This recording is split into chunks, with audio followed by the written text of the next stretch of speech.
क्रांति है। जिस दिन देश का किसान और देश का मजदूर काम करना बंद कर देगा, ये देश खड़ा भी नहीं हो सकता और बिखर के टूट जाएगा। किसान हमें खाना खिलाता है और मजदूर हर वो चीज करके देता है जिसकी हमें जरूरत होती है, चाहे वो संसद बनाना हो या गांव का ग्राम प्रधान का कार्यालय, वो सारा काम हमें देश का मजदूर करके देता है। इस देश को, देश के किसान और मजदूरों को उसका उचित सम्मान देना ही होगा। और ये किसान क्रांति उसी बात की लड़ाई है।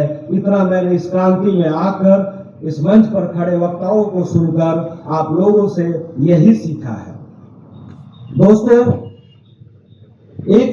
जब इस किसान क्रांति के समय में दिल्ली की सड़कों पे घूम रहा था, मुझे ओला का कार चलाने वाला एक ड्राइवर मिला था जिसने मुझे कहा था कि आप मुझे किसान क्रांति में लेकर चलिए, मैं वहां बताऊंगा कि किसान क्रांति में इन तीनों जो कानून है, कृषि कानून, उनमें क्या समस्या है।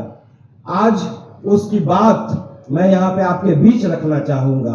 उसने अपनी समस्या ये बताई थी कि जो ओला और उबर के ड्राइवर्स हैं, जब वो गाड़ी चलाते हैं तो उनको 9 रुपया हर किलोमीटर पे खर्च बैठता है। ये वैसे ही समझने की कोशिश करिएगा जैसे कि किसान जब खेती करता है तो उसके अपने फसल पे लागत बैठती है। 3 रुपया उसे अपना सीएनजी का कॉस्ट बैठता है 1 किलोमीटर चलाने के ऊपर। 3 रुपया इंश्योरेंस, मेंटेनेंस और इस तरह की चीजों पे खर्च होता है, और मेंटेनेंस पे, और 3 रुपया इंश्योरेंस। 9 रुपया वो बता रहा था हमारा 1 किलोमीटर चलाने पे हमारा खर्च बनता है।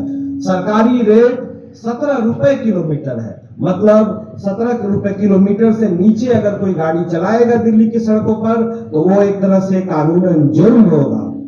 लेकिन ओला और उबर आने के बाद उन लोगों ने क्या किया उनके साथ, पहले तो उन्हें खूब पैसा देते रहे और धीरे धीरे दूसरे तरह की सारी कंपनियां बंद हो गई, क्योंकि सस्ते में अगर यहां से वहां जाना है तो लोग ओला और उबर में ही ट्रेवल करने लगे और धीरे धीरे उधर काम मिलना बंद हो गया। उसके बाद आज की हालत ये है कि मान लीजिए आपको गाजीपुर से न्यू दिल्ली रेलवे स्टेशन जाना है तो सीधा ओला और उबर में यहां से वहां तक का भाड़ा जोड़ दिया जाता है। वो लोग आपको लेने आते हैं, उस बीच का 2 किलोमीटर 1.5 किलोमीटर जो भी चलाया वो भी नहीं जोड़ते, जो आपको छोड़ने के बाद दूसरे कस्टमर को लेने जाते हैं वो भी नहीं जोड़ते।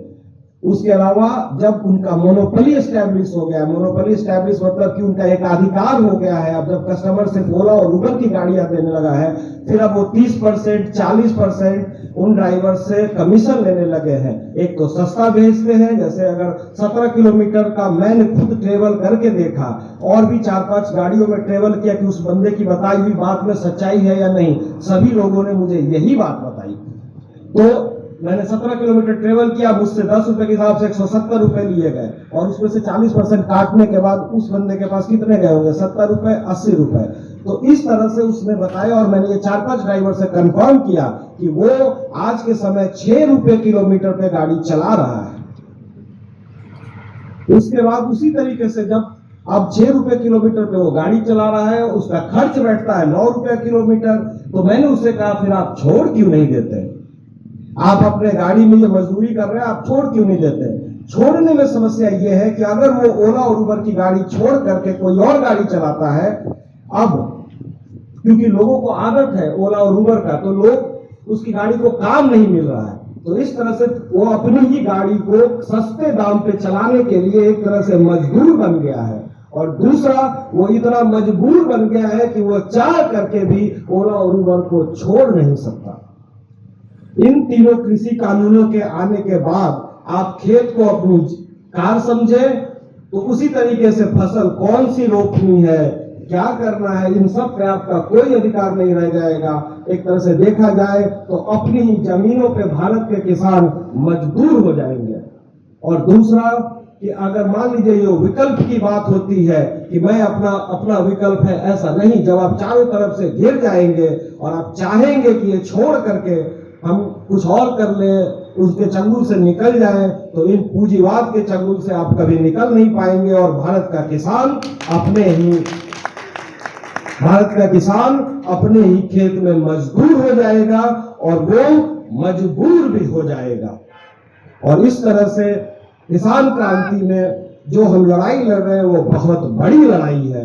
ये भारत के किसानों और मजदूरों को बचाने की लड़ाई है और भारत के किसान अपने साथ साथ भारत के मजदूरों को भी बचाएंगे और भारत के मजदूर वो भी किसानों के साथ कंधे से कंधे लगाकर इस लड़ाई को लड़ेंगे और जीतेंगे।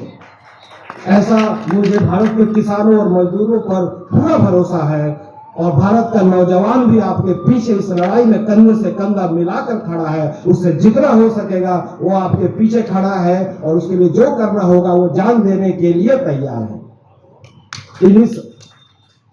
इन्हीं शब्दों के साथ आपका ज्यादा समय नहीं लेते हुए मैं अपने बातों को खत्म करना चाहूंगा। इस सम्मानित मंच पर मुझे बोलने का मौका मिला, मैं इस सब के लिए आपका बहुत बहुत धन्यवाद करता हूं और मंच में सभी जो सम्मानित लोग बैठे हैं उन सबको भी प्रणाम करता हूं।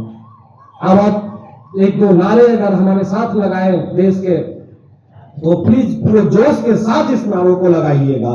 जय जवान जय किसान, जय जवान जय किसान, किसान मजदूर एकता जिंदाबाद, जिंदाबाद जय जिंदाबाद। हिंद, वंदे मातरम।